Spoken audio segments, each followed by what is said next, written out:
El régimen dictatorial se fue extendiendo a lo largo del continente sudamericano, pasando por Paraguay, Bolivia, Brasil, Perú, Chile y Uruguay, hasta llegar a la Argentina en 1976. Bajo el liderazgo del general Perón, en sus últimas instancias, ya existía un conjunto de fuerzas permanentes que coexistían entre sí y se hizo visible la ruptura entre las dos facciones. Con la muerte de Perón, en 1974, su mujer asumió el puesto y fue acompañada y aconsejada por José López Rega. El sindicalismo pasó a ser un factor de poder en el seno del gobierno y pasaron a tener el poderío de la CGT pocos meses después, deseando que el movimiento obrero entrara en la etapa política y haciendo una reforma en el pacto social. Gracias a esto, renuncia a Gelbart, el ministro de Economía, y ello provoca que López Rega quede en la cúspide del poder, fortaleciéndose así la burocracia sindicalista e incentificándose la violencia. Celestino Rodrigo pasa a ser el nuevo ministro de Economía, agudizando los problemas por adoptar medidas como la devaluación del peso, el incremento en el precio de la nafta y en el transporte. Esto provocó una brusca inflación y una crisis política que tuvo como consecuencia una huelga general declarada por la CGT y que culminó con el desplazamiento de Rodrigo y López Rega. Estela Martínez de Perón se había alejado temporariamente del gobierno y había dejado el poder en manos de Ítalo Luder. El nuevo ministro de Economía, Antonio Cafiero, quiso controlar la inflación, pero al regreso de Isabel, el país ya estaba en una crisis irretornable y esto lo había vuelto vulnerable a un golpe. El 24 de marzo de 1976, las Fuerzas Armadas tomaron el gobierno derrocando a María Estela Martínez de Perón y destituyendo a los gobernantes de las provincias, disolviendo el Congreso Nacional y las legislaturas provinciales, además de remover los miembros de las Cortes Suprema de Justicia, anular las actividades gremiales y partidos políticos. La Constitución Nacional dejó de regir la vida política del país y los ciudadanos quedaron subordinados a las normas establecidas por los militares. El gobierno de facto estuvo integrado por una junta militar formada por los máximos jefes de las tres Fuerzas Armadas: el exgeneral Jorge Rafael Videla, por el Ejército, el exalmirante Emilio Eduardo Macera, por la Marina, y el exbrigadier Orlando Ramón Agosti, por la Aeronáutica.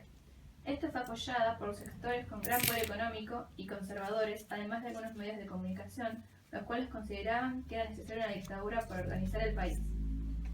Las bases de esta reorganización fueron la represión ilegal, política y social, la desarticulación de la economía industrial y el ejercicio autoritario del poder. La represión era de manera sumamente organizada y además de eso era clandestina, tales como detención, tortura y ejecución, implantándose así la pena de muerte. La economía fue decidida por Martínez de Oz entre 1976 y 1981. Su programa económico era pasar de una economía de especulación a una de producción por medio de la libre competencia y la limitación del papel del Estado. Estos objetivos no fueron alcanzados y provocaron más especulación financiera y caída de las actividades productivas. El gobierno militar tomó una serie de medidas de estabilización para controlar la inflación, reducir el déficit fiscal y equilibrar el sector externo. Las medidas fueron la devaluación de la moneda, la reducción del déficit del sector público, congelando los salarios, y el financiamiento externo. Todo esto fue apoyado por el Fondo Monetario Internacional y la banca privada extranjera. Se suspendieron, además, el derecho a huelga y la participación de los asalariados en el PBI. Una vez controlada la crisis económica abierta durante el periodo de Rodrigo, se tomaron dos medidas principales. La primera fue la apertura de la economía, es decir, el mercado interno a la competencia exterior, mediante la reducción de aranceles de importación y la sobrevaluación del peso. La segunda medida fue la liberación del mercado financiero, liberando las tasas de interés y la autorización para el funcionamiento de nuevos bancos e instituciones financieras. En 1978 se estableció una pauta cambiaria conocida como la tablita, que determinaba la devaluación mensual del peso. Su objetivo era controlar la inflación, pero esto no se logró y en cambio se fomentó la especulación con masa de dinero colocada a corto plazo. Una frase habitual era la plata dulce, haciendo alusión al periodo de prosperidad artificial y especulación. El sector productivo, por su parte, se endeudaba cada vez más y más. El sector industrial sufrió una caída en su producción, disminución de la mano de obra y el cierre de numerosas plantas. El esquema de Martínez de Oz estalló en 1980 de la mano de la quiebra de importantes entidades financieras, bancos privados y el Estado terminó haciéndose cargo de las pasivas de los bancos quebrados. En 1981, el general Viola reemplazó en la presidencia a Videla, quien había tomado el mando de la presidencia en 1976, y Martínez de Hoz también fue reemplazado.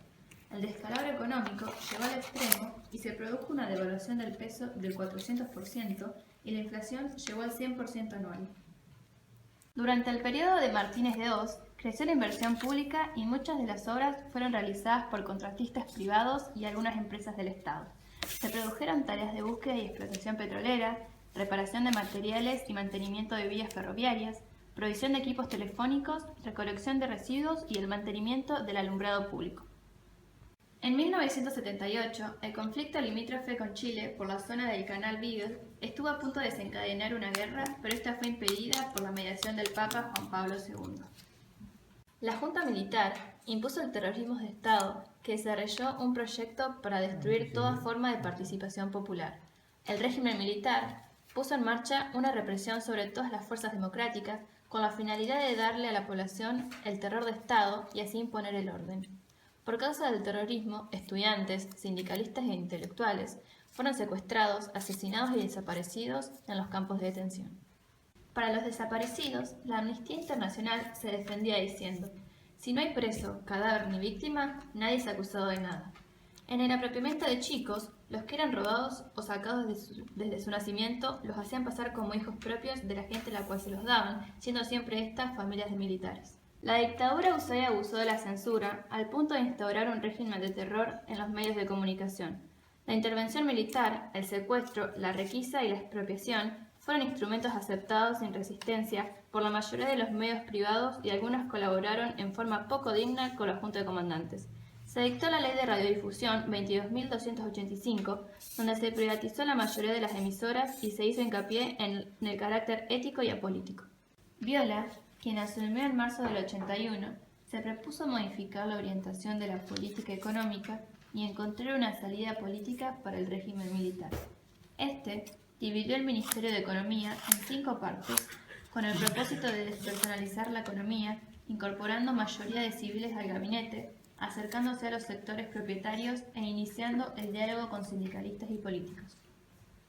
En mayo de 1977 nació el Grupo de Madres de Plaza de Mayo, integrado por madres de personas desaparecidas, convirtiéndose en el más activo sector de oposición al gobierno. El 2 de abril de 1982 se produjo la Guerra de las Malvinas entre Argentina, tratando de recuperarlas, y Gran Bretaña. La Fuerza de Tareas Británica llegó al Atlántico Sur y comenzó el enfrentamiento, con consecuencias como el hundimiento del crucero General Belgrano y el destructor británico Sheffield. La guerra terminó el 14 de junio con la rendición de la Argentina debido a la falta de entrenamiento y carencia de armas, marcando el derrumbe político del régimen. El gobierno imaginó que la recuperación de las Malvinas iba a resolver sus problemas políticos y que Estados Unidos los apoyaría, pero subestimó el accionar británico, quien envió una poderosa flota y fuerzas militares para recuperar las islas, y los Estados Unidos, obviamente, apoyó a su principal aliado.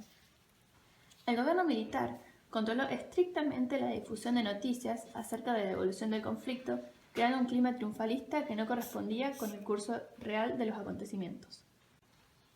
En el plano de la política internacional, Argentina recibió la adhesión de los países de América Latina y del movimiento de países no alineados, pero quedó aislada de las potencias occidentales y el intento de conseguir el apoyo de la URSS también fracasó.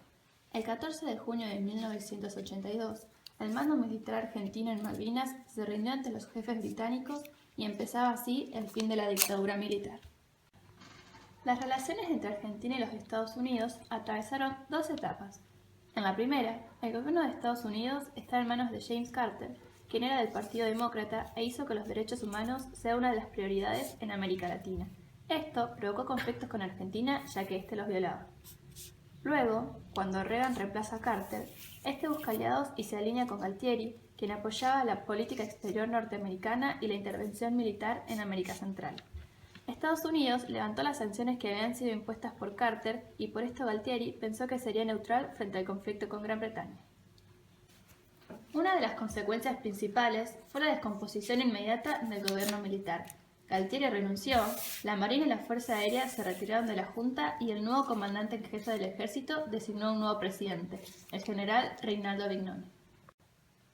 El gobierno militar, al estar tan mal parado, no le quedó más remedio que llamar a elecciones, donde ganó Ricardo Alfonsín, por parte del Partido Radicalista, con el 51,7%, contra Ítalo Luder, que tuvo el 40,1% por el Partido Justicialista. Alfonsín asume la presidencia el 10 de diciembre de 1983. La Comisión Internacional sobre la Desaparición de Personas, llamada por sus siglas CONADEP, fue creada por el nuevo gobierno en 1983 para aclarar e investigar la desaparición forzada de personas durante la dictadura y dando origen al informe Nunca Más, publicado en 1984, donde se estimó que hubo alrededor de 8.960 desaparecidos y exiliados, y los secuestrados eran llevados a centros clandestinos donde eran humillados, torturados y mantenidos en condiciones infrahumanas por las Fuerzas Armadas y oficiales de seguridad.